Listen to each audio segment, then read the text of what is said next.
ನಾವು ಮೂಲತಃ ಉಪನ್ಯಾಸಕರು. ನಮ್ಮ ಕರ್ತವ್ಯ ಪಾಠ ಮಾಡೋದಷ್ಟೇ. ಮತ್ತು ನಾವು ಸಾಹಿತ್ಯದಲ್ಲಿ ಒಲವಿರೋದರಿಂದ ಸಾಹಿತ್ಯದ ಒಂದು ರಚನೆಗಳು ಈ ಥರದ್ದೆಲ್ಲ ಇಟ್ಕೊಳ್ತೀವಿ.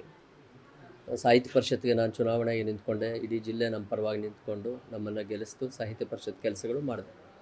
ಆಮೇಲೆ ನಾಗಾನಂದ ಕೆಂಪರಾಜು ನಮ್ಮ ಜೊತೆ ಎಲ್ಲ ಇದ್ದಿದ್ದು ಅವ್ರನ್ನ ನಾವೆಲ್ಲ ಸೇರಿ ಗೆಲ್ಲಿಸಿದ್ವಿ.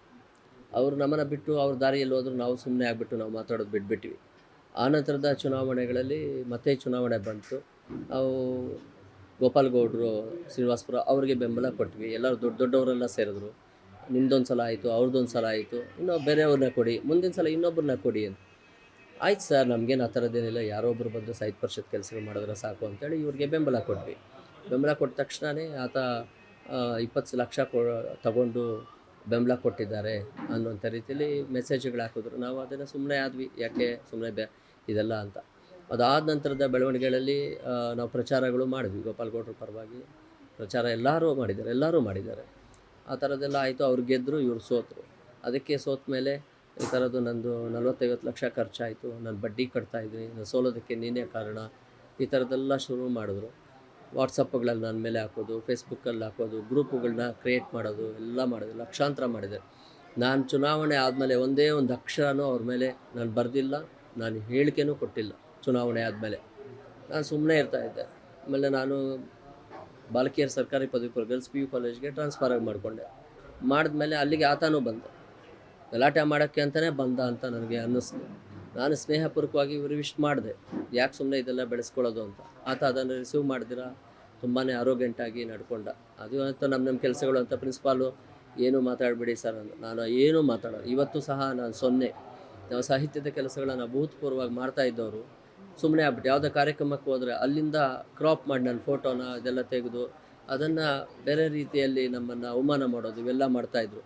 ಯಾವುದು ಬೇಡ ಅಂತ ನಾನು ಪಾಠ ಆಯಿತು, ನಾನಾಯಿತು ಅಂತ ಸುಮ್ಮನೆ ಆದೆ ಅಷ್ಟೇ. ಬಟ್ ಪ್ರತಿದಿನ ವಾಟ್ಸಪ್ಪಲ್ಲಿ ನಮ್ಮ ಬಗ್ಗೆ ಹಾಕೋದು, ಅವಮಾನ ಮಾಡೋದು, ನಮ್ಮ ಕುಟುಂಬಗಳ ಬಗ್ಗೆ ಅವಮಾನ ಮಾಡೋವಂಥದ್ದು ಇವೆಲ್ಲ ಮಾಡೋದು ಶುರು ಮಾಡಿದ್ರು. ಹಾಗೂ ಸುಮ್ಮನೆ ಇದ್ದೆ. ರಾತ್ರಿನೂ ಮಾಡಿದ್ದಾರೆ. ಅಂಬೇಡ್ಕರ್ ಮತ್ತು ಗಾಂಧೀಜಿ ಬಗ್ಗೆ ನೀನು ಯಾವಾಗ ಮಾಡೋಕ್ಕೆ, ನಾವು ಹಿಸ್ಟ್ರಿ ಲೆಕ್ಚರ್, ನಾವು ಪಾಠ ಮಾಡೋದು ಅನ್ನೋಂಥದ್ದೆಲ್ಲ ಹಾಕಿ ನಮ್ಮ ಕುಟುಂಬದ ಬಗ್ಗೆ ಮಾತಾಡಿದ್ರು. ನಾನು ಸುಮ್ಮನೆ ಇದ್ದೆ. ಗ್ರೂಪುಗಳಲ್ಲಿ ಹಾಕಿದ್ರು. ಸರಿ ಅಂದ್ಬಿಟ್ಟು ನಾನು ಬೆಳಗ್ಗೆ ಬ್ಯಾಗ್ ತೊಗೊಂಡು ಮಾಮೂಲಿಯಾಗಿ ಡ್ಯೂಟಿಗೆ ಹೋಗುವಾಗ ಹೋದೆ. ಬ್ಯಾಗ್ ತೊಗೊಂಡು ಟೇಬಲ್ ಮೇಲೆ ಹಾಕಿದ ತಕ್ಷಣ ಆತ ನಾನು ಬೇರೆ ವಲ್ಗರಾಗಿ ಮಾತಾಡ್ದೆ. ನಾನು ಹೇಳಿದೆ, ಬೇಡ ನಾಗನ, ನಾವೆಲ್ಲ ಜೊತೆಯಲ್ಲಿರೋ ಗೆಳೆಯರು, ಇವೆಲ್ಲ ಬೆಳೆಸ್ಕೋಬಾರ್ದು, ನಾವು ನಿಮಗೆ ಸಹಾಯ ಮಾಡಿದ್ವಿ ಬೇರೆ ಬೇರೆ ರೀತಿಯಲ್ಲೂ ಸಹ.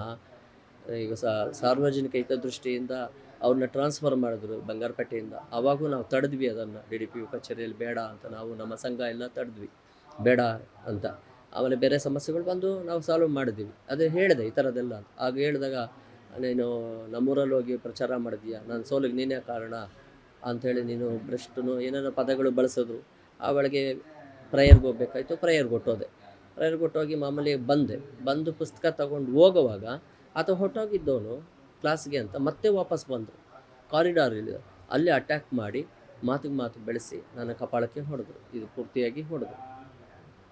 ಮತ್ತು ತುಳಿದಾಕ್ತೀನಿ, ನಿನ್ನ ಸಾಯಿಸಾಕ್ತೀನಿ. ಅದು ಆಯ್ತಪ್ಪ, ತುಳಿದಾಕು ಸಾಯಿಸಾಕು ಅಂತ ಹೇಳಿದೆ. ನಾನೇನು ಮಾತಾಡಿಲ್ಲ. ಆಯಿತು ಅಂತೇಳಿ, ನೀವೇ ದೊಡ್ಡವರು ಅಂತಲೂ ಹೇಳಿದೆ. ಬಟ್ ನನಗೆ ಇದೆಲ್ಲ ತುಂಬ ಪ್ರಾಬ್ಲಮ್ ಇತ್ತು. ಅದಕ್ಕೆ ಸರಿ ಅಂತ ಹೇಳ್ಬಿಟ್ಟು ನಾನು ಪ್ರಿನ್ಸಿಪಾಲ್ ಪರ್ಮಿಷನ್ ತೊಗೊಂಡು 9:45ಗೆ 9:30ಯಿಂದ 9:45ಗೆ ನಾನು ತುಂಬಾ ಸುಸ್ತಾದೆ. ನಾನು ಹಾಸ್ಪಿಟ್ಲಿಗೆ ಬಂದು ಅಡ್ಮಿಟ್ ಆದೆ. ಇಷ್ಟು ಬೆಳವಣಿಗೆಗಳು. ಬಟ್ ಆತನಿಗೆ ಒಂದೇನು ಅಂದರೆ, ಸಾಹಿತ್ಯ ಪರಿಷತ್ತಲ್ಲಿ ನಾನೇ ಸೋಲಿಸಿದೆ ಅಂತ ಮತ್ತು ಹತಾಶನಾಗಿದ್ದಾನೆ 3 ವರ್ಷಗಳಿಂದ. ಇದೇ ಇಟ್ಕೊಂಡು ವಾಟ್ಸಪ್ಪಲ್ಲಿ ಫೇಸ್ಬುಕ್ ನೀವೆಲ್ಲ ಗಮನಿಸಿದ್ದೀರ, ಅದನ್ನೇ ಮಾಡ್ತಾ ಇರ್ತಾರೆ. ಬಟ್ ನಮ್ಮದು ಆ ಥರದ್ದೇನೂ ಇಲ್ಲ. ಜೊತೆಗೆ ಆತ ಹೊಡೆದ ಏಟಿಗೆ ನನ್ನ ಕನ್ನಡಕನೇ ಹೊಡೆದೋಯ್ತು. ಅಷ್ಟು ಜೋರಾಗಿ ಹೊಡೆದಿದ್ರೆ.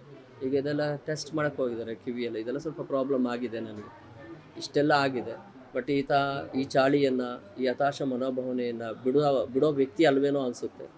ಆ ರೀತಿಯಾಗಿ ಮಾನಸಿಕ ಹಿಂಸೆ ಕೊಡ್ತಾನೆ, ಜಾತಿ ನಿಂದನೆ ಮಾಡ್ತಾನೆ. ಆಮೇಲೆ ನನ್ನ ಬಣ್ಣವನ್ನು ಕುರಿತು ಮಾತಾಡ್ತಾನೆ ಸ್ಟಾಫ್ ರೂಮ್ಗಳಲ್ಲಿ, ನಮ್ಮ ದೇಹದ ಆಕೃತಿಯನ್ನು ಕುರಿತು ಮಾತಾಡ್ತಾ ಇರ್ತಾರೆ. ನಾವಿಷ್ಟೆಲ್ಲ ಓದ್ಕೊಂಡು ಈ ಥರ ಎಲ್ಲ ಮಾತುಗಳು ಕೇಳಿಸ್ಕೋಕ್ಕೂ ಬೇಜಾರು. ಆದರೂ ಕೇಳಿಸ್ಕೊಂಡು ನಾನು ಸುಮ್ಮನೆ ಇರ್ತೀನಿ. ಪ್ರಿನ್ಸಿಪಾಲ್ರಿಗೂ ಹೇಳಿದ್ದೀನಿ, ಮಾನ್ಯ ಶಾಸಕರು, ನಮ್ಮ ಅಭಿವೃದ್ಧಿ ಸಮಿತಿ ಅಧ್ಯಕ್ಷರು, ಅವ್ರಿಗೂ ಹೇಳಿದ್ದೀನಿ, ಪತ್ರ ಕೊಟ್ಟಿದ್ದೀನಿ, ನನಗೆ ಈ ಥರ ಎಲ್ಲ ಪ್ರಾಬ್ಲಮ್ ಕೊಡ್ತಾ ಇದ್ದಾರೆ ಅಂತ. DDPUಗೂ ಕೊಟ್ಟೆ. DDPU ಸಹ ಏನೂ ನನ್ನ ಬಗ್ಗೆ ಇದು ಮಾಡಿಲ್ಲ.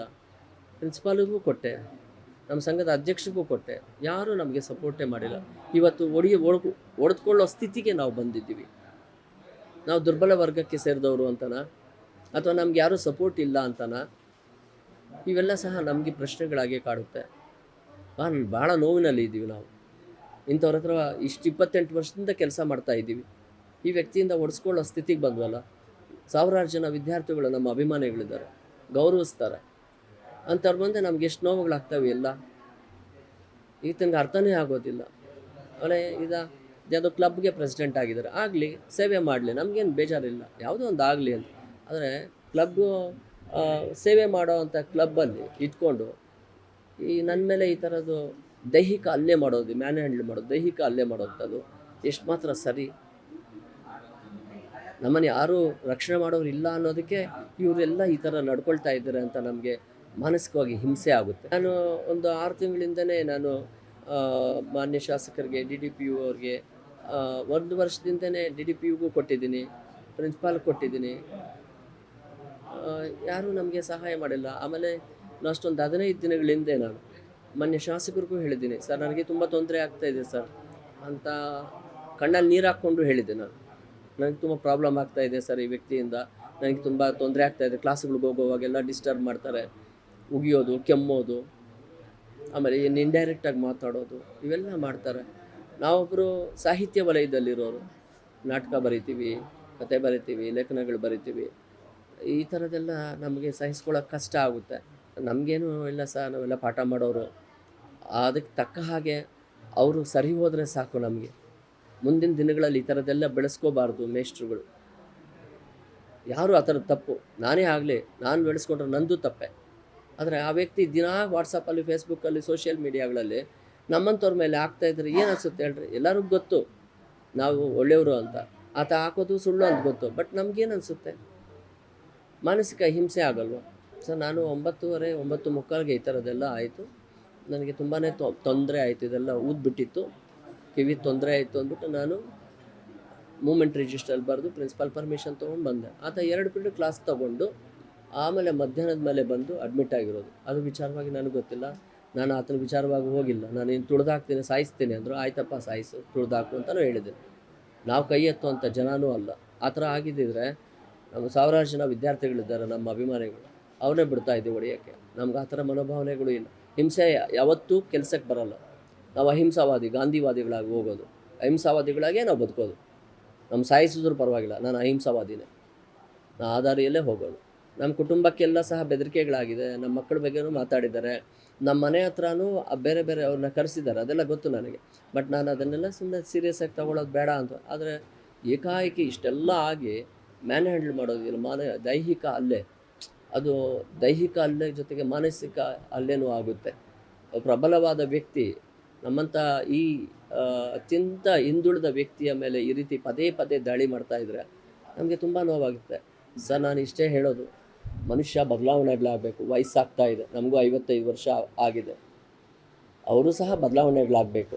ಇದರಿಂದ ಏನೂ ಲಾಭ ಇಲ್ಲ. ಚುನಾವಣೆಗಳು ಬರ್ತವೆ, ಹೋಗ್ತವೆ, ಆದರೆ ಅದನ್ನು ಮನಸ್ಸಲ್ಲಿ ಇಟ್ಕೊಂಡು ಹೋಗಬಾರ್ದು. ಸೋಲು ಗೆಲುವು ಸಮಾನವಾಗಿ ಸ್ವೀಕರಿಸಬೇಕು, ಅದು ಬಿಟ್ಟು ಬೇರೆ ಯಾವುದೂ ಇಲ್ಲ, ಯಾವುದೂ ಶಾಶ್ವತವಲ್ಲ. ಅದೇ ಈಗ ಟೆಸ್ಟ್ಗಳು ಮಾಡಿಸಿದ್ದಾರೆ, ಇದೆಲ್ಲ ತುಂಬ ಪೈನ್ ಇದೆ, ಇದೆಲ್ಲ ಸಹ ಕಿವಿದು ಪ್ರಾಬ್ಲಮ್ ಆಗಿದೆ. ಟೆಸ್ಟ್ಗಳಿಗೆ ಕಳಿಸಿದ್ದೀವಿ, ಒಂದು ಸುಸ್ತಿತ್ತು, ಗ್ಲೂಕೋಸ್ ಹಾಕಿದ್ದಾರೆ. ನಾನೇನು ಹೇಳೋದು ಅಂದರೆ, ಯಾವುದು ಹಿಂಸಾತ್ಮಕವಾಗಿ ಆಗಬಾರ್ದು. ನಾವೆಲ್ಲ ಪ್ರಪಂಚವನ್ನು ನೋಡ್ತಾ ಇದ್ದೀವಿ, ದೇಶಗಳಲ್ಲಿ ನಮ್ಮಲ್ಲೇ ಆಗೋದಿದೆಯಲ್ವಾ, ದ್ವೇಷದ ಈ ಹಿಂಸೆ, ಅದನ್ನು ಮುಗಿಸ್ಬೇಕು ಅನ್ನೋದೇ ನಾವು. ಅದು ಬಿಟ್ಟು ಬೇರೆ ಯಾವ ಆಲೋಚನೆಗಳು ನಮಗಿಲ್ಲ.